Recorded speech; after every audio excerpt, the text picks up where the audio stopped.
There's a lot of debate about what is hustling, what isn't hustling, is hustling bad? Because the word brings up so many negative connotations that is pathetic. Let's break down hustling. Hustling is taking advantage of opportunity. That is the core tenet of hustling. We're going to peel back a few layers and take it a little deeper. I'm going to give you some of the principles of hustling that helped me.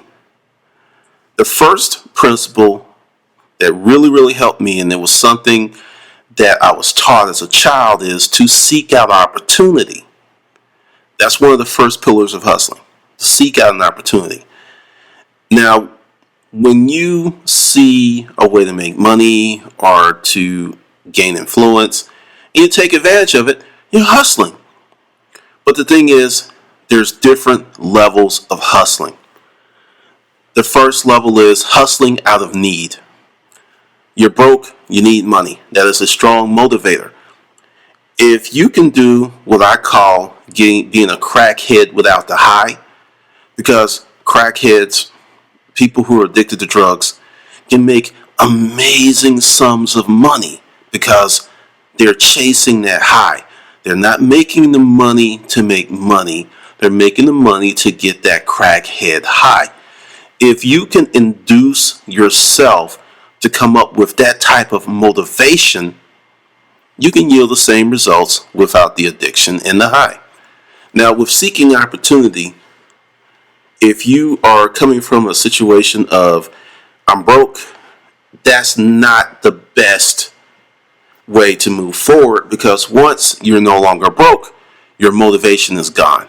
You have to have a different level of orientation on how you seek out opportunity. And we'll discuss that a little later. But seeking opportunity, groundwork, benchmark level of hustling. So in your mind, if you're out hustling and you're seeking opportunity, always keep in your mind the factor of 3. Whatever you're doing, times it times 3 at a minimum. Because that's going to crank up your hustling. Because even if you're broke, and let's say you're reaching a budgetary deficit of $500 or $700 a month, that's where you're running a problem. You're coming up short. You have to borrow money from friends. To really crank up your hustling, because you see, you're coming from a position of need and lack. All right, I need $700. On your goal sheet, you put down $2,100. You put $1,500, $2,100. Because if you come from a position of lack and need or being broke, you're only going to do what you need to do to solve that problem, since that is the motivation for your hustling. So that is not even like, you're induced to seek out opportunity because you're broke. You're not induced to seek out opportunity for the sake of seeking opportunity. If you do the second thing, you'll be much more successful long term. Now, with seeking opportunity, first level, let's just say broke. I'm broke. I need a job. I need a place to stay. This is what motivates you. Now, when you move to the second phase, which is everything is taken care of. You're paying your bills. You eat every day. You have clothing. You're driving a serviceable vehicle. You've reached that level. Often, at that point, many people stall out. They just stop. And they kind of get into this rut because they're comfortable. The third level of seeking opportunity is you're comfortable, all the bills are paid, everything is lovely, except you have tapped into that inner core desire of, I can do better. You start playing the game to play the game. You start seeing what you can actually do with little regard to money, exposure, or fame. Those are not your motivators. Your motivator is totally 100% internal. People climb mountains not to sweat, not to exercise, to actually see if they can make it up to the top because it's hard. That's an internal drive because it's cold. You have to have Sherpas, and you go to base camp level 1, base camp level 2. You have to acclimate to the oxygen. It's a big, big challenge. And once you do it, you feel so much better about yourself. So you want to move from level 1 of seeking opportunity, level 2 of seeking opportunity, to level 3.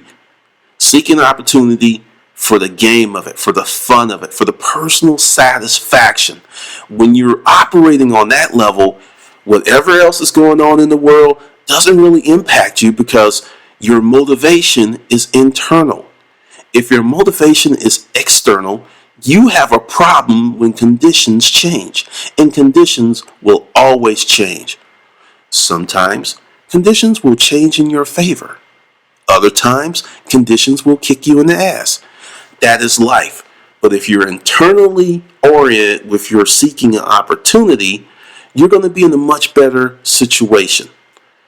The next pillar of opportunity is creating opportunity. This is something that usually comes after you've hit the third level. You start thinking of, what can I build? What can I make? What can I create for my fellow man that will provide me an emotional high? Understand, none of us do anything strictly for money. We do what we do for the benefits that come with having money, because money gives us options. You're working for options, control, and freedom. That's what you're working for. You're not working for $100. You're not working for $200. The money is representation of what kind of options you have. The option of where you're going to live. The option of will your kids go to public school or will your kids go to private school?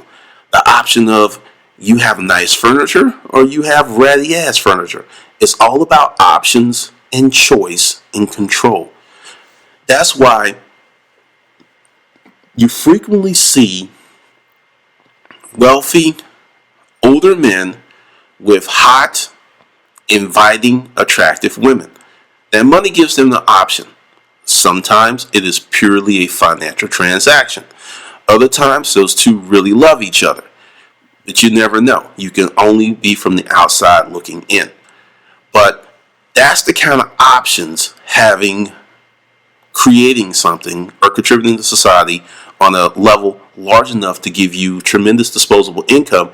It gives you tremendous options.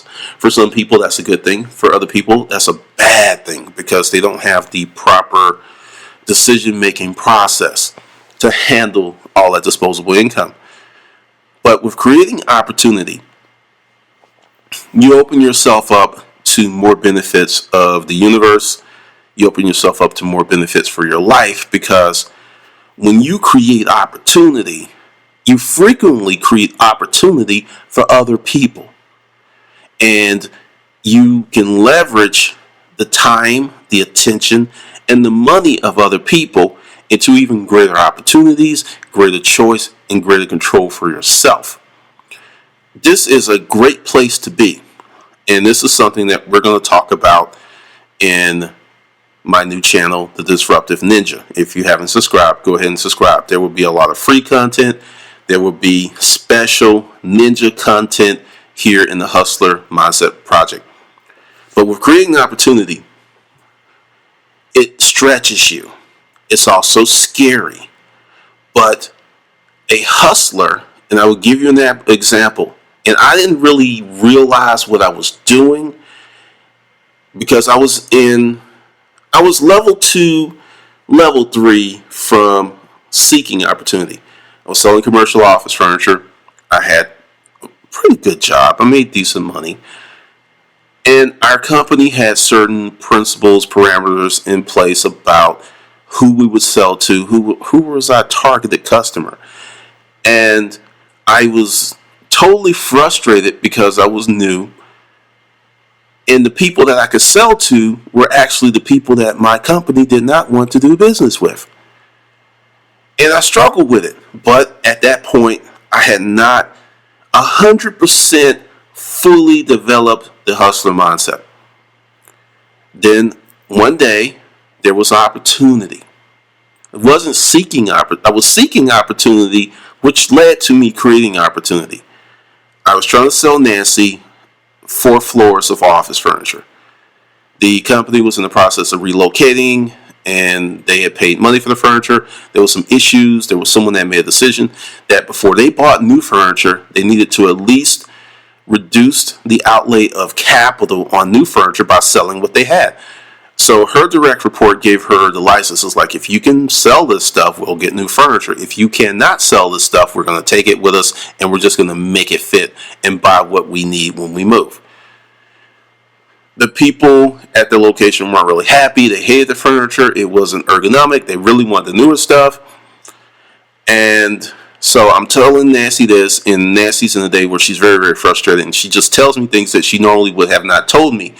And since we just had pretty much a business relationship, and she let some personal stuff out, and she's just like, if you could sell this stuff.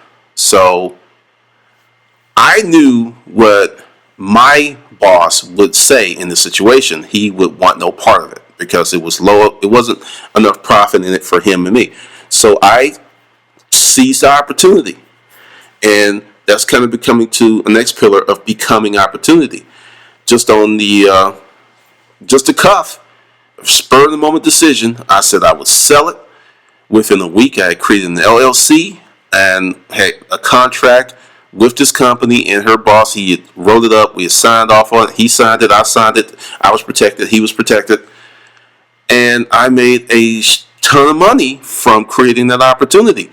And I was in direct violation of ethics with the guy I worked for. I was 100% commission. And that's how I chose to rationalize it, because I didn't make any money unless I sold something. And this opportunity, I was selling more than I'd ever sold before. I was making more money than I was ever making before. And it just completely and utterly opened up the hustler mindset. At that point, there was no going back, because I had gone through, I call this the art of hustling, these principles of seeking opportunity, creating opportunity, and becoming opportunity. When you become opportunity, every opportunity starts to find you. That's when you become opportunity. It finds you. Things fall in your lap because you've broken down mental barriers to you moving forward. Let's not put the qualifiers of being successful or unsuccessful. That's not what this is about. This is about actually seeing opportunity as it is versus what you want it to be. Many times there's opportunity in front of us, but because it is not dressed in the right outfit, we ignore it, or we see there's potential, but because it's not 100% of what we wanted, we let it pass us by. So in the art of hustling, another pillar is moving past comfort. When you dwell in comfort, when you dwell in just how you feel, when you're led by your emotions, good or bad, frequently, and that's not to say sometimes being led by emotion is a good thing, but there's other times it's totally debilitating. When you move past comfort and put yourself in a position to grow, you will grow. I was nervous going to the office because there was a certain level of duality here and duplicity, because Ken was like, so how are things going? I was like, they're going great. I'm selling stuff. And he's like, I haven't seen anything cross my desk. Oh, it's coming. I was doing about $10,000-15,000 a month selling their stuff for 4 months. And I was doing the bare minimum to keep my job because I knew that this project was going to only go on for a short period of time. And then I sold them the furniture, which I did bring in-house to that business versus doing it myself. But looking back, because I was like fully, I had gone to become an opportunity, and Each level, whether it's seeking opportunity or creating opportunity or becoming opportunity, there are growth points in certain layers of each level. Because hindsight is a mofo. Because I had the capital that I could have did the whole furniture deal myself, sold it to them for a less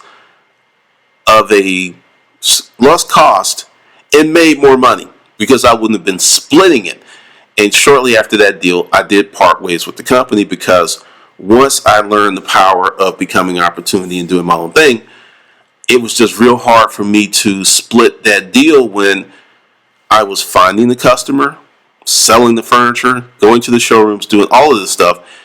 And he had access to certain things, but once I realized what opportunity meant, because I went to one of the vendors and I just told him, he knew me from working for the company. I said, look, I have my own company now and I have a customer that wants X, Y, and Z. And this is what he said. He said, well, the first order, you got to pay for it.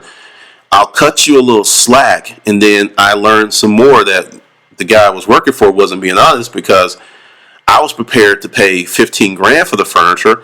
And with him cutting me slack, I only paid 8. And I was like, holy moly. So when you do this and become opportunity and you stop being afraid to move forward, sometimes bad things happen. Sometimes you get information that you would want to consider adverse or bad. But nevertheless, you get an experience that will help you grow. Because at that point, it was just more money.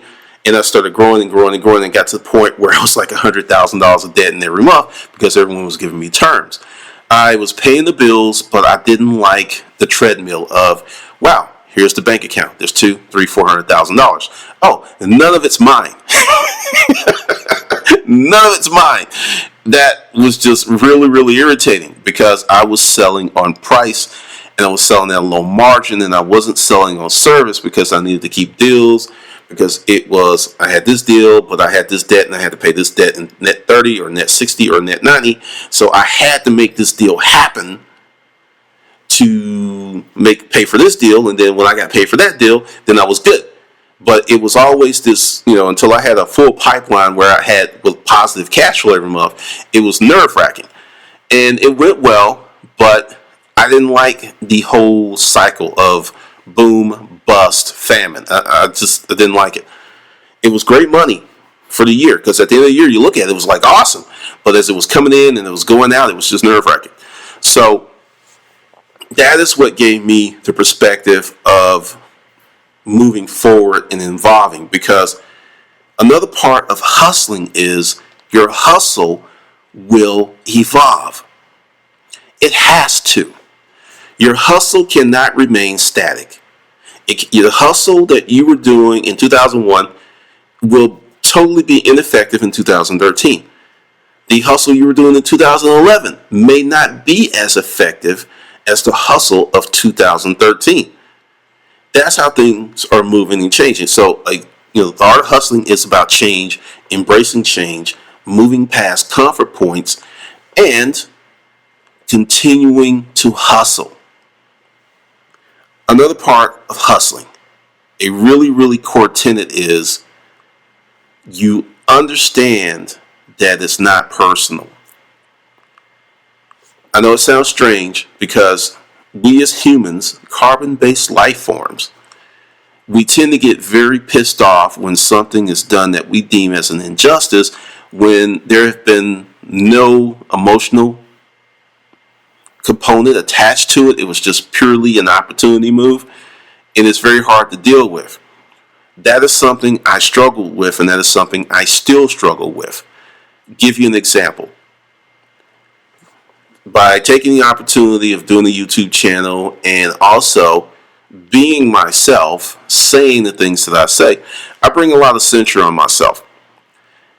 I didn't like it in the beginning. I am not a huge fan of it now. But by evolving my hustle and exposing myself to that, I became much stronger internally. It really takes a lot for a person to say something to knock me off my compass now. When I first started, it didn't take much. It was like, oh, Lord, no. So as your hustle evolves, you evolve. and you become smarter. Another part of the art of hustling is game theory. You start playing games with yourself. Because, many people it's fun to play games with other people, but it's even more fun to play games with yourself, because then this goes back to becoming an opportunity. You have this closed loop of activity that is not externally driven. When you can get past external motivations, external slights, external angst, and really, really control your own sandbox, so to speak, you will see some amazing results in your life, because emotional friction actually runs opportunity, relationships, love, and money out of your pockets. It totally runs everything. Give you an example. I am a real passionate person, and at times I've had to learn how to measure that, because, especially in the realm of dating, I'm very passionate, and for a lot of people who are not that way, it's just way too much.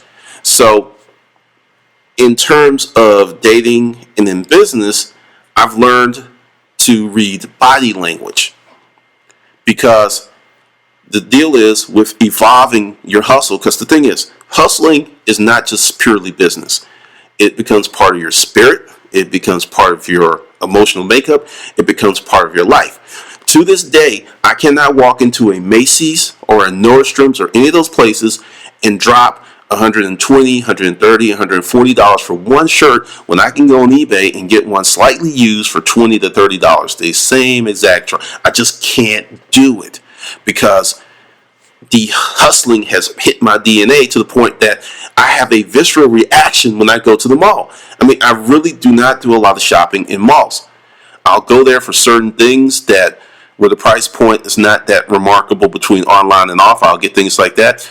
But if I know I can get what I'm looking at for a deal, I will get that deal. And that's just part of the evolution. I was a person that when I saw it, I had to have immediate gratification and I would buy stuff. But as you evolve your hustle, you will evolve your whole personality. And going back to the body language, part of being a hustler is being true to yourself, being true to your principles, having your own code of ethics, because my code of ethics may not really work for someone else. That's what I call my code of ethics. So you need to develop your own code of ethics.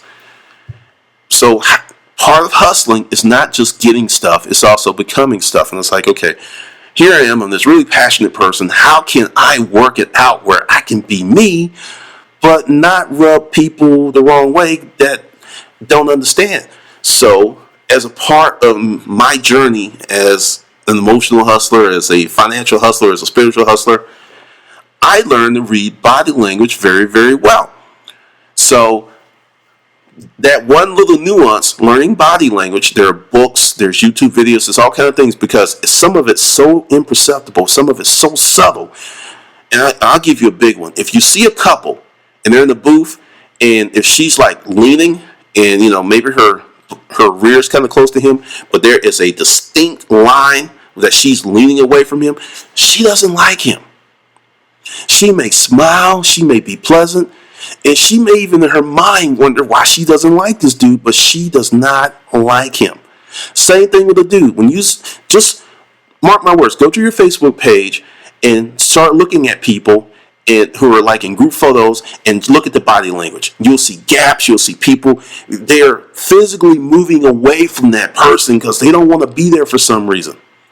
And when you start picking up on these little clues, then you figure out who you can really let out who you are, and it won't offend them. Because I can't give you this whole body language course. It's something I still study, but there are certain clues, such as the way they look at you with their eyes, or they give you what I call the dog smile. You know how a dog will bare its teeth? If someone's smiling at you and you see their teeth, and it looks, and it's just a little difference between a real smile and a fake smile, but you'll notice that their eyes are not in it and their cheeks are not in it. They're just smiling. It's that dog fake smile.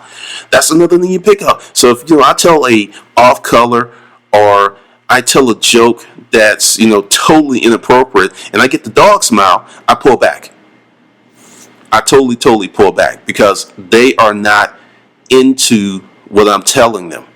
So understand, because I pushed forward from that and then run from it and accepted myself the way I was, I learned how to connect with people who receive me very well. And as you work on this and you keep pushing forward, you'll start drawing people into your life that are very, very appropriate for you. Sometimes they'll stay for a minute, sometimes they'll stay forever. But you'll stop getting that, why is this crazy person in my life? Why? It goes away. It just totally goes away, because another art of hustling is working on yourself. Because as you work on yourself, your hustle gets better. You can see the hustle. You could just connect dots in the air. It's like, okay, this is how I'm going to do this. This is how and it works. And it just totally works. But it's a journey. And it all starts with seeking opportunity, creating opportunity, becoming opportunity, and moving past your comfort zones. Because comfort zones are comfort, you call that comfort because they're cozy and they feel so good and it's all wonderful, but you will not grow in your comfort zone. You will grow in the hot zone. You will grow in the pain zone. And this is another very important tenet of the art of hustling. You have to learn that all pain is not bad. The most benign way that I can give you this concept is when you go to the gym, you're lifting weights, lactic acid builds up, your muscles are burning, and you just screaming, and it's pain and it's hurt because your muscles going through actual trauma. You're tearing down muscle tissue. It's actually going through a disruption. But that pain signifies that you've actually done enough damage to prepare your body for growth. There are other situations that the same thing happens and it hurts and it's just painful and you want it to stop, but you need to push forward, because once the pain subsides, you're going to prepare yourself for growth. Another example of this is reading. We live in a culture where people do not want to read. It's like if you take a book and you put it in front of someone, they would slap it and it's like, God, I'm a vampire and that's a cross of silver, right? They treat it like that, and I don't know what's going on with that. I don't understand, but people are actually proud that they don't read, and they're proud that they don't absorb knowledge. Well, I'm dyslexic. I have a speech impediment. Sometimes people know, most often than not they don't, because I went through the pain of learning how to speak correctly, and I went through the pain of reading thousands of books.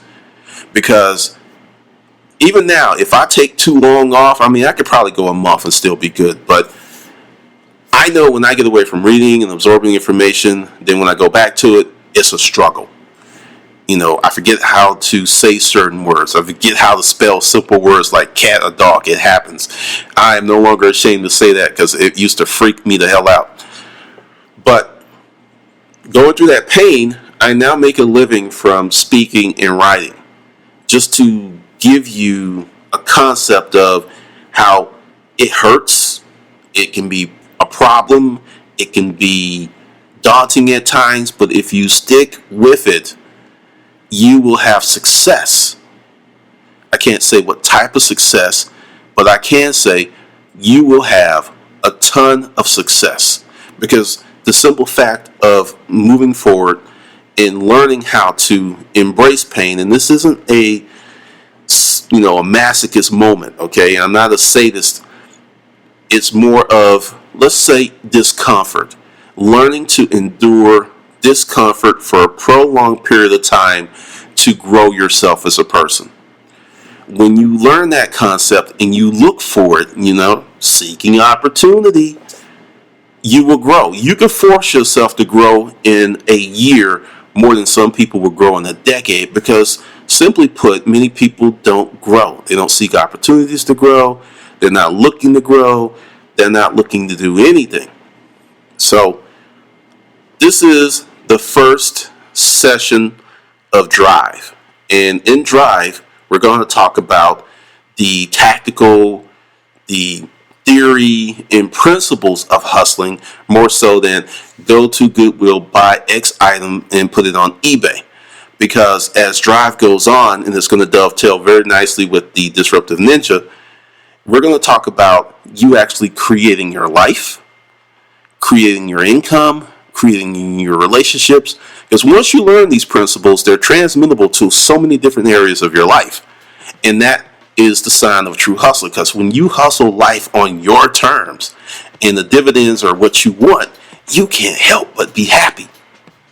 You can't help but have wonderful Mondays, and the people are going, thank God it's Friday because it's Saturday.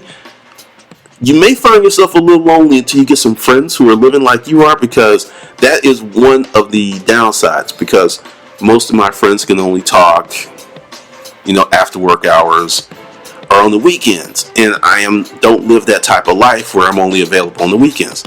Other than if I'm doing a video or a phone consult, or I have to be an appointment, if I'm inclined, I can pick up the phone and talk, or I can go out and meet somebody. That's a wonderful thing to have. And you can have it too, just digging into the mind of your experiences, your neighborhood. There's something there for you, but you've got to go through these steps. You got to learn to seek opportunity. And before all that, you got to recognize opportunity. And just to give you a simple definition, it is something that you can do that will put more whatever in your life, whether it's love, whether it's resources, time, money, whatever. It will put more of that in your life by seizing that opportunity. Right, this is Glendon, and I will see you on the good side.